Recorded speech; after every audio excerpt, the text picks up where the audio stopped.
So there's something I'd like to talk about today, and it's very loud in the shop, and I expect that you'll actually be able to hear my voice. So in the shopbot world and other,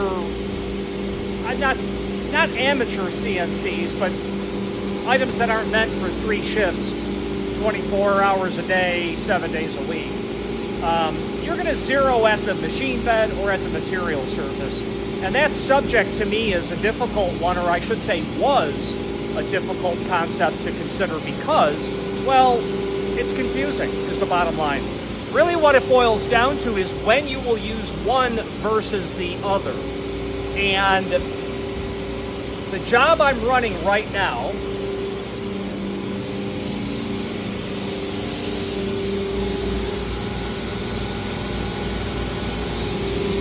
I am making these mounting brackets for the crossbar retainers that we make.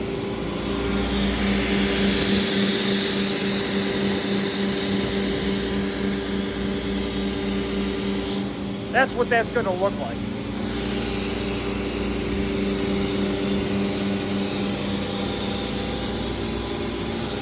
What you're seeing me show there is how I did a partial surfacing to the 1-inch aluminum.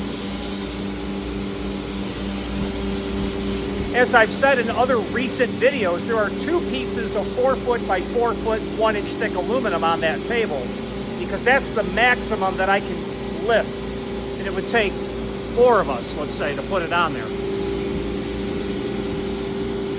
Before that material goes on, I surfaced the spoilboard. If you're like me and you were really tempted to get away with not surfacing the spoilboard, all I can tell you is discontinue that behavior. It's not worth it. Skim that sucker, get your spoilboard, figure out the lowest point on the spoilboard if you can. It should be evident when you look at it. 0 to there, and then surface it in tiny increments until you're just flat. Okay. The spoilboard has to be flat in order for your material to sit on it flat. But the 1-inch aluminum, it is definitely not consistent. And I can measure it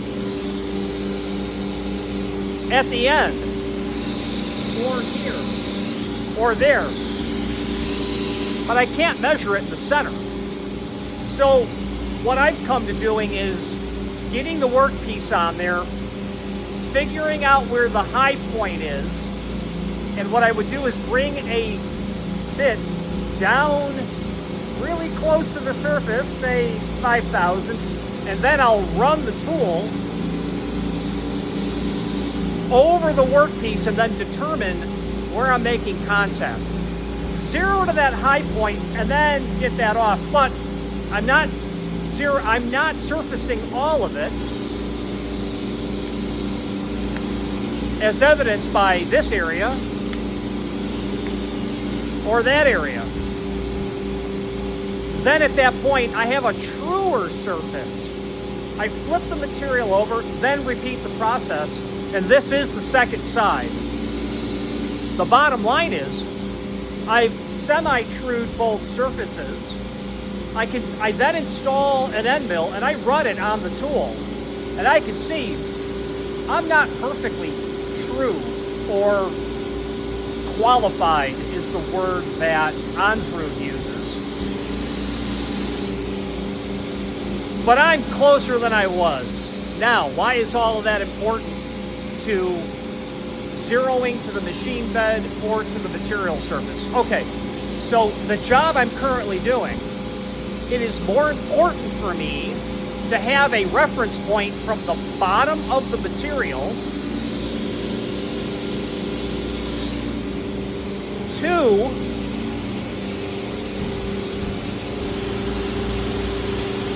that hole.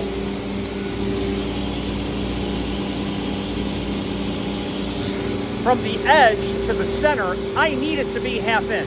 0.5 is what I need. Okay.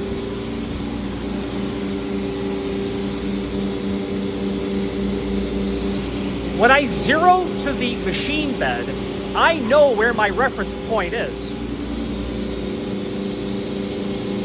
Right at the tip of my fingernail. And something that Brian from Shop Spot taught me.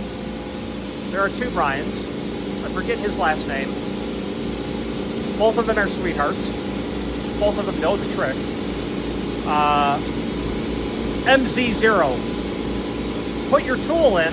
Now what I do is if you want to just do a spot check where 0 is, like yesterday, I brought my spindle over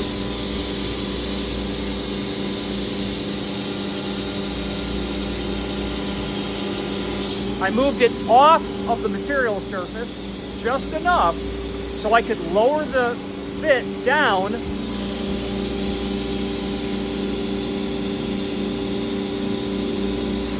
and when I did an MZ0 I found that I was about 20 thousandths too high. I said, well, what's going on there? Great spot check. I pulled the big piece back. I did a CN73 to get the plate offset from the surface and spoil board. Moved the part back, came back over, did a new MZ0 and found I'm in a great spot. And I know why I was off the 20 thousandths. But once I qualified that I was at 0 and that my spoil board was just recently surfaced, I can reasonably expect that at that point and other places on the tool are going to be at 0. So as I'm cutting these channels,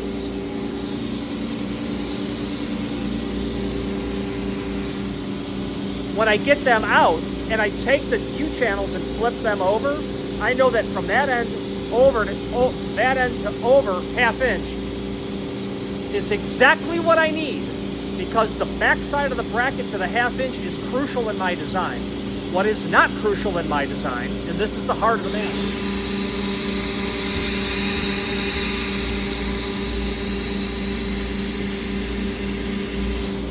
what's not crucial in my design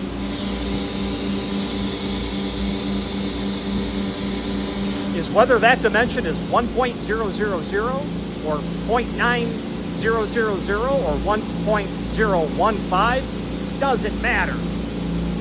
The bottom of the workpiece to the ½ inch is crucial. In this case, it is perfect. It is ideal to 0 to the machine bed. Now, the downside of zeroing to the machine bed is this. I can tell you that right now I have a ½ inch Super O in there. Upcut.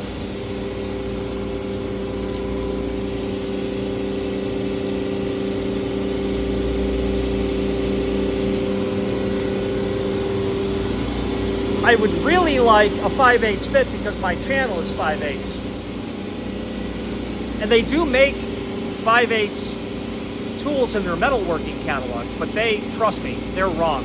I spoke about this earlier. It's the wrong tool. The rake angle, the flutes, you can't move fast enough to get chips.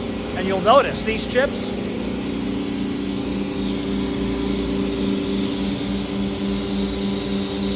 that's the stuff. My workpiece is cool. I'm throwing lots of cold air at it. So, what I was saying was the downside of zeroing to the machine bed is we know that we have a varying height. If I come in with a ½ inch Super O and tell it, start making my passes, it's going to encounter some areas where it's shallower and somewhere it's deeper. But it's a ½ inch Super O. I'm not really concerned about it. But if I was trying to run an 1/8 of an inch bit, and that bit came down and it encountered 10 thousandths right away, ping, gone. So when I do that kind of work, I will actually do a pass where I'm going down to 5 thousandths or 10 thousandths in 1,000 increments to just take it easy so I don't snap my bit. That's the downside of machine to the machine bed. But the flip side of that is you use machine bed zeroing when you don't care about the thickness, you're going to blow through it. But you've got that outlier situation where you might be using a end mill that's easy to snap, and you know that your material thickness absolutely varies, and it is not a material thickness, it is not a material that's going to tolerate that.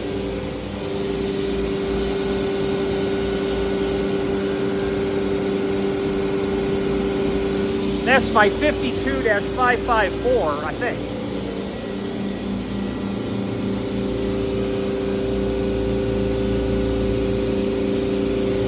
That is that 1/8 of an inch up-cut tube flute carbide for foam. I will cut the daylights out of aluminum with that. Very conservative cast depth, but again, if it encounters too much, if it's thinking it's going to 0.005 and it's really going to 0.01, ping!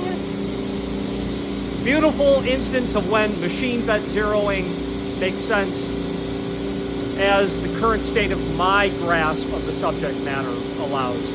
Any questions on anything that I might be able to answer, or specifically actually being an Onsrud distributor, please feel free to reach out to us. I would love to help you with your tools. And thank you.